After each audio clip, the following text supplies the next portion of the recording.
Hello friends, આપણી YouTube channel game changing સાયકોલોજીમાં આપ સૌનું હાર્દિક સ્વાગત છે. આજના વિડીયોમાં આપણે ફિલ્ડ ઓફિસર જે આવનારી પરીક્ષા છે એ ઉપરાંત જે વિદ્યાર્થીઓનું સોશિયોલોજી છે એવા વિદ્યાર્થીઓ માટે જીસેટ અને નેટ માટે આ વિડીયો અગત્યનો સાબિત થશે. તો આજના વિડીયોમાં આપણે સમાજશાસ્ત્રના જે મોસ્ટ ઇમ્પોર્ટન્ટ કોષ્ટક ટેબલ જે છે તો એની ચર્ચા કરીશું. આ વિડીયો નંબર 2 છે, એટલે અગાઉના વિડીયો તમે ન જોયા હોય તો જોઈ લેવા વિનંતી છે. તો સૌપ્રથમ ટેબલ કોષ્ટક જે છે એ સમાજશાસ્ત્રના પાયાના ખ્યાલો અંગેનું છે. તો સૌપ્રથમ પ્રશ્ન છે, સમાજશાસ્ત્રના પિતા તરીકે કોણ ઓળખાય છે? તો સાચો જવાબ આવે છે ઓગસ્ટ કોન્ટ જે છે એ સમાજશાસ્ત્રના પિતા તરીકે ઓળખાય છે. ત્યાર પછી છે સોશિયોલોજી શબ્દ ક્યારે આપવામાં આવ્યો હતો? તો સાચો જવાબ આવે છે 1839માં ઓગસ્ટ કોન્ટ દ્વારા સોશિયોલોજી શબ્દ આપવામાં આવ્યો હતો. એના કારણે ઓગસ્ટ કોન્ટને સમાજશાસ્ત્રના પિતા તરીકે ઓળખવામાં આવે છે. ત્યાર પછીનો પ્રશ્ન છે, ભારતીય સમાજશાસ્ત્રના પિતા કોણ છે? તો સાચો જવાબ આવે છે G.S. ઘુરીએ જે છે તો એ ભારતીય સમાજશાસ્ત્રના પિતા છે. ત્યાર પછી માનવી સામાજિક પ્રાણી છે, આ વિધાન કોનું છે? તો સાચો જવાબ આવશે એરિસ્ટોટલનું છે. ત્યાર પછી સમાજ સોસાયટીની વ્યાખ્યા કોના દ્વારા આપવામાં આવી છે? તો મેકાઈવર અને પેજ દ્વારા આપવામાં આવી છે. સામાજિક સંબંધોની જાળ એટલે સમાજ. તો યાદ રાખવાનું છે સમાજ સોસાયટીની વ્યાખ્યા કોને આપવામાં આવી છે? તો મેકાઈવર અને પેજ દ્વારા આપવામાં આવી છે. શું અર્થ થાય છે? તો સામાજિક સંબંધોની જાળ વેબ ઓફ સોશિયલ રિલેશનશિપ તરીકે ઓળખવામાં આવે છે. ત્યાર પછીનું ટેબલ જોઈએ, સામાજિક સંસ્થાઓ અને માળખું. તો ફર્સ્ટ છે સામાજિકરણ.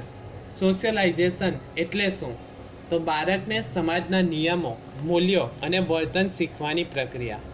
સામાજિકરણ એટલે શું? તો બાળકને સમાજના નિયમો, મૂલ્યો અને વર્તન શીખવવાની જે પ્રક્રિયા છે તો એને સામાજિકરણ તરીકે ઓળખવામાં આવે છે. ત્યારબાદ છે સામાજિકરણની પ્રાથમિક સંસ્થા કઈ છે? તો પ્રાથમિક સંસ્થા કુટુંબ છે. કુટુંબમાંથી બાળક જે છે તો એ સમાજના નીતિ નિયમો, મૂલ્યો, વર્તનો શીખે છે. ત્યાર પછી માતૃસત્તાક કુટુંબ ક્યાં જોવા મળે છે? અગાઉના વિડીયોમાં પણ આપણે જોયું હતું. તો માતૃસત્તાક કુટુંબ ક્યાં જોવા મળે છે? તો મેઘાલયના ખાસીઓ અથવા તો કેરળના નાયર જાતિઓમાં માતૃસત્તાક કુટુંબ જોવા મળે છે. ત્યાર પછીનું છે અંતરલગ્ન અથવા તો બહિર્લગ્ન એટલે શું? તો અંતરલગ્ન એટલે પોતાની જ્ઞાતિ કે સમૂહમાં લગ્ન થાય એને અંતરલગ્ન કહેવામાં આવે છે. બહિર્લગ્ન એટલે ગોત્ર કે કુળની બહાર લગ્ન થાય એને બહિર્લગ્ન તરીકે ઓળખવામાં આવે છે. ત્યાર પછી ધાર્મિક પ્રથાઓને લગતા ખ્યાલો કયા છે? તો સાચો જવાબ આવે છે જીવવાદ જે છે એ ધાર્મિક પ્રથાને લગતા ખ્યાલો છે. જીવવાદ અને ટોટેમવાદ જે છે તો એ ધાર્મિક પ્રથાઓને લગતા ખ્યાલો છે. તો આ ઇમ્પોર્ટન્ટ છે. ધાર્મિક પ્રથાઓને લગતા ખ્યાલો કયા છે? તો જીવવાદ અને ટોટેમવાદ જે છે તો એ ધાર્મિક પ્રથાઓને લગતા ખ્યાલો છે. ત્યાર પછીનું ટેબલ છે સામાજિક સ્તરીકરણ અને પરિવર્તન. તો જ્ઞાતિ, કાસ્ટ અને વર્ગ એટલે કે ક્લાસ વચ્ચે શું મુખ્ય તફાવત છે? તો જ્ઞાતિ જન્મ આધારિત છે એટલે કે બંધ માળખું છે. જન્મ આધારિત જે જ્ઞાતિમાં જન્મ થાય એમાં આપણે ચેન્જ નથી કરી શકતા. જ્યારે વર્ગ ક્લાસ જે છે તો એ આર્થિક સામાજિક સ્થિતિ આધારિત છે, મુક્ત માળખું છે, એમાં ગમે ત્યારે પરિવર્તન થઈ શકે છે. ત્યારબાદ છે સંસ્કૃતિકરણનો ખ્યાલ કોણે આપ્યો? ઇમ્પોર્ટન્ટ છે સંસ્કૃતિકરણનો ખ્યાલ કોણે આપ્યો? તો M.N. શ્રીનિવાસ દ્વારા સંસ્કૃતિકરણનો ખ્યાલ આપવામાં આવ્યો છે. ત્યાર પછીનો પ્રશ્ન છે સંસ્કૃતિકરણ શું દર્શાવે છે? તો નીચલી જ્ઞાતિઓ દ્વારા ઊંચી ગણાતી જ્ઞાતિઓના રીત રિવાજોનું અનુકરણ કરવું તો એને સંસ્કૃતિકરણ તરીકે ઓળખવામાં આવે છે. તો યાદ રાખવાનું છે સંસ્કૃતિકરણ શું દર્શાવે છે? તો નીચલી જ્ઞાતિઓ દ્વારા ઊંચી ગણાતી જ્ઞાતિઓના રીત રિવાજોનું અનુકરણ કરે છે તો એને સંસ્કૃતિકરણ કહેવામાં આવે છે. ત્યારબાદ છે પશ્ચિમીકરણ એટલે શું?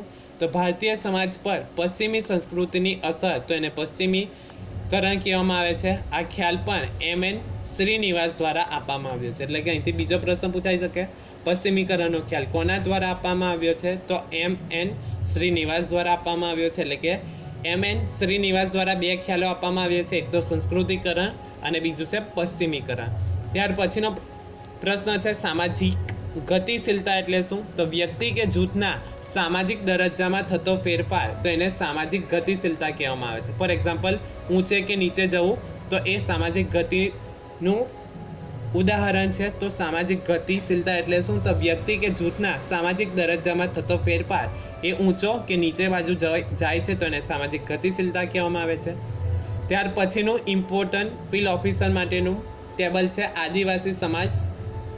તો ફર્સ્ટ છે બંધારણમાં આદિવાસીઓ કયા નામે ઓળખાય છે? તો અનુસૂચિત જનજાતિ તરીકે ઓળખાય છે. ત્યાર પછીનો પ્રશ્ન છે અનુસૂચિત જનજાતિની જોગવાઈ કયા બંધારણીય અનુચ્છેદમાં છે? તો અનુચ્છેદ 342 આર્ટિકલ 342માં છે.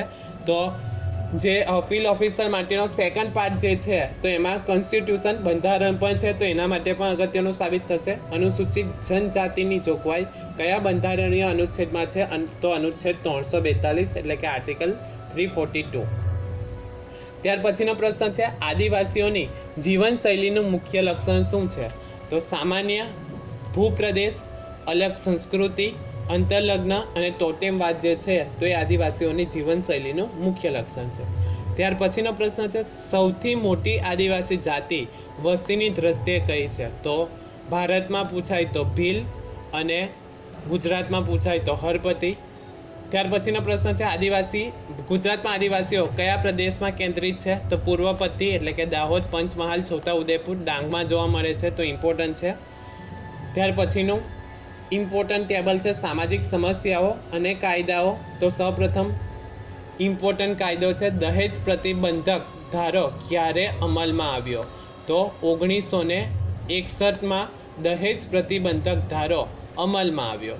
ત્યાર પછીનો પ્રશ્ન છે બાળ લગ્ન નિષેધ અધિનિયમ ચાઇલ્ડ મેરેજ પ્રોહિબિશન એક્ટ ક્યારે અમલમાં આવ્યો? તો 2006. ડોમેસ્ટિક વાયોલન્સ એક્ટ ક્યારે અમલમાં આવ્યો? તો 2005. ભારતમાં છૂટાછેડા માટેનો મુખ્ય કાયદો ક્યારે આવ્યો? કયો છે? તો હિન્દુ મેરેજ એક્ટ 1955. ત્યારબાદ અસ્પૃશ્યતા નિવારણ અધિનિયમ અનટચેબિલિટી ઓફેન્સ એક્ટ ક્યારે અમલમાં આવ્યો? તો 1955. તો ઇમ્પોર્ટન્ટ ટેબલ છે દહેજ પ્રતિબંધ ધારો ક્યારે અમલમાં આવ્યો? તો 1961. બાળ લગ્ન નિષેધ અધિનિયમ ચાઇલ્ડ મેરેજ પ્રોહિબિશન એક્ટ તો 2006. Domestic violence act 2005. ભારતમાં છૂટાછેડા ડાયવોર્સ માટેનો મુખ્ય કાયદો કયો છે? તો હિન્દુ મેરેજ એક્ટ 1955. અને અસ્પૃશ્યતા નિવારણ અધિનિયમ અનટચેબિલિટી ઓફેન્સ એક્ટ ક્યારે અમલમાં આવ્યો? તો 1955માં. આશા રાખું છું કે તમને આ વિડીયોમાં સમજ પડી ગઈ હશે, અને જો તમને આ વિડીયો પસંદ પડ્યો હોય તો વધુમાં વધુ લાઇક કરો, શેર કરો અને અમારી ચેનલને સબસ્ક્રાઈબ કરો. Thank you.